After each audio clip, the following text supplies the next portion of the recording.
Good morning, students, and welcome to another online biology classroom of St. Michael's Academy. Today, as usual, I'm continuing breathing and respiration. So, this is the last part of this chapter. So, let's start.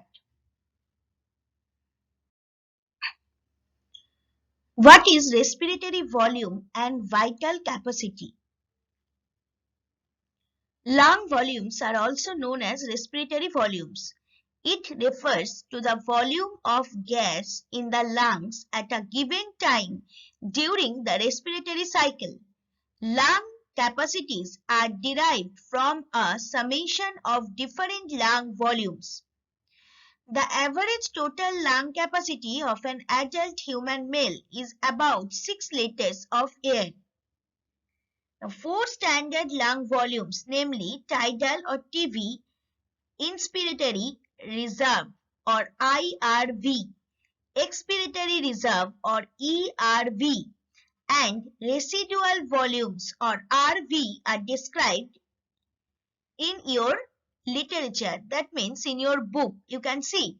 So alternatively, the standard lung capacities are inspiratory, that is IC, functional residual, that is FRC, vital, that is a VC, and total lung capacities, that is TLC.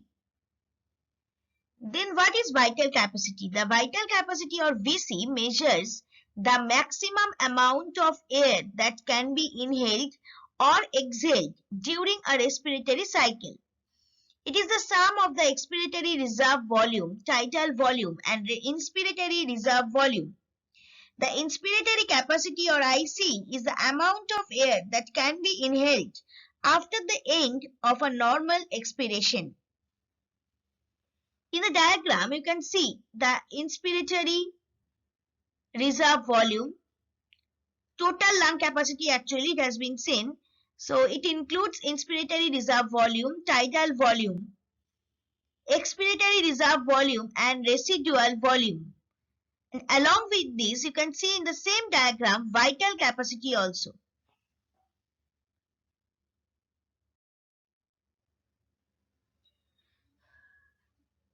What is inspired air? Air enters the lungs or inspiration provided the larynx is open. When the air pressure within the alveoli exceeds atmospheric pressure, air is blown from the lungs. That is expiration. The flow of air is rapid or slow in proportion to the magnitude of the pressure difference. Now, what is expired air? The air that moves out of the chest during expiration is called expired air. It contains a higher percentage of carbon dioxide and a lower percentage of oxygen compared to the inhaled air. Now, what is alveolar air? Alveolar air represents the air located in the respiratory parts of the lungs, which takes part in gas exchange with the blood in the pulmonary capillaries. Alveolar air, therefore, is a physiological quantity and does not represent the air located strictly in the anatomical alveoli. Now, see in the first picture, in case of inspiration and expiration, inspired air and expired air has been shown in a volumetric condition. And in the second diagram, alveolar ventilation, that means alveolar air has been shown, that is also in a volumetric condition.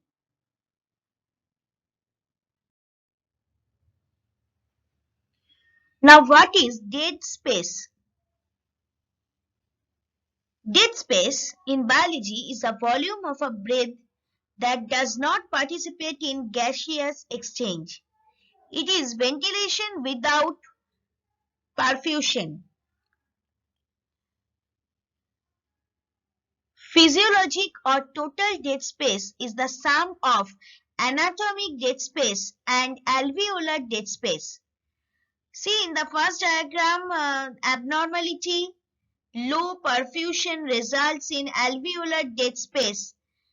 That is shaded part or shaded portion of the airway has been shown like this. Now we are going to start some disorders related to respiration. First one disorder is a very well-known disorder, that is asthma. Asthma is a condition in which your airways narrow and swell and may produce extra mucus.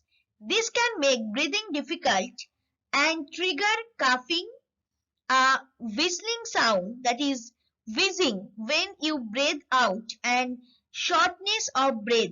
For some people, asthma is a minor nuisance. See in the diagram, at the time of asthma, what is the actual condition of lungs that has been shown over here. Number 2, that is emphysema. Emphysema is a lung condition that causes shortness of breath. In people with emphysema, the air sacs in the lungs or alveoli are damaged. Over time, the inner walls of the air sacs weaken and rupture, creating larger air spaces instead of many small ones. See in the first diagram, in case of alveoli, that means affected alveoli has been shown over here. And number 3 is occupational respiratory disorders. First one is asbestosis. This condition is caused when a person breathes in tiny asbestos fibers. Second one, coal workers. Pneumoconiosis or black lung disease. This is caused by inhaling coal dust. Third one is silicosis. This condition is caused by breathing in airborne crystalline silica. Number 4, bicyanosis. Number 5, hypersensitivity pneumonitis. Number 6, work-related asthma. So, in the next or second diagram, a special type of disease, lung disease, has been shown, where actually asbestos fibers of lungs, when damaged, it has been shown over here. It may cause lung cancer also. This is also due to occupational respiratory disorders happens.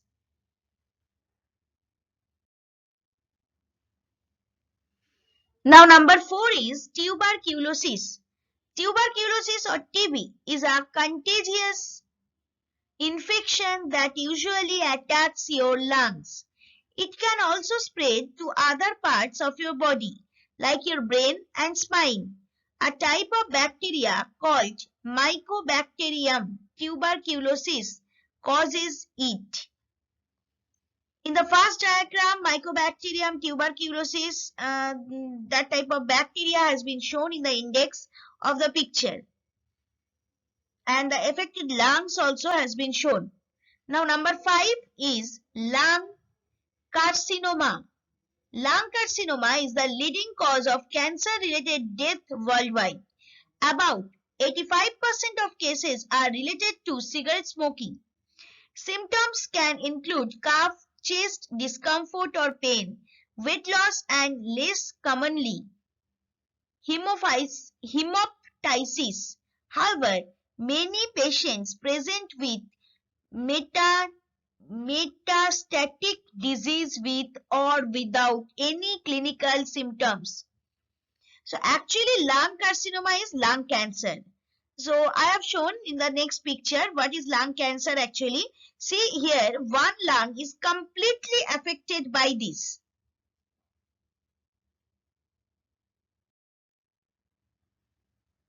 Number 6 is hypoxia. Hypoxia is a condition in which the body or a region of the body is deprived of adequate oxygen supply at the tissue level. Hypoxia may be classified as either generalized, affecting the whole body, or local, affecting a region of the body. So in this picture, hypoxia affected the palm. Now next one, number 7 is apnoea. Apnoea is temporary cessation or breathing, especially during sleep. You can see in the picture it has been clearly shown normal airway and obstructive sleep apnoea.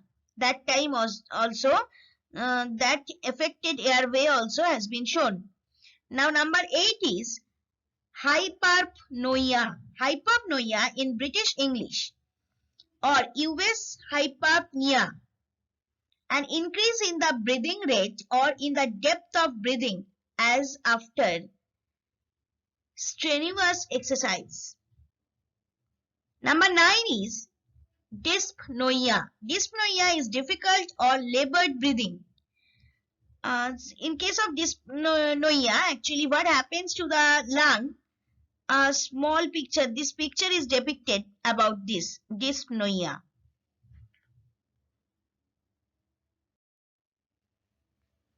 Number 10 is mountain sickness.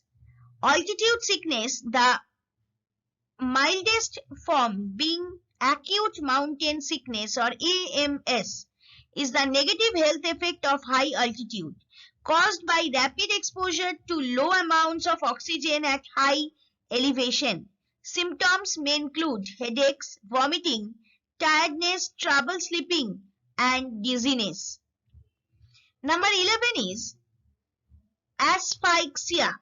Asphyxia is a condition arising when a body is deprived of oxygen, causing unconsciousness or death, suffocation.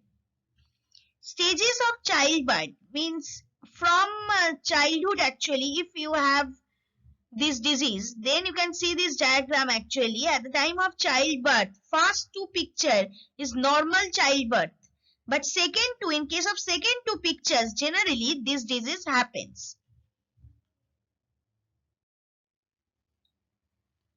Number 12 is acclimatization. Acclimatization is the process or result of becoming accustomed to a new climate or to new conditions. See, in that first diagram, you can understand what is actually this disease. And number 13 is Kazan disease. Acute decompression syndrome or Kazan's disease is an acute neurological emergency in divers. It is caused due to release of nitrogen gas bubbles that impinge the blood vessels of the spinal cord and brain and result in severe neurodeficit. There are very few case reports in Indian literature. You can see, you will understand for the diver how this disease came. For any doubts or queries, please email me at sudeshnavan.sma@outlook.com. We also welcome your responses by way of your views and feedback on the PPTs or videos at feedback.stmichaelsacademy@gmail.com. So thank you students and have a nice day. Hope all of you are well.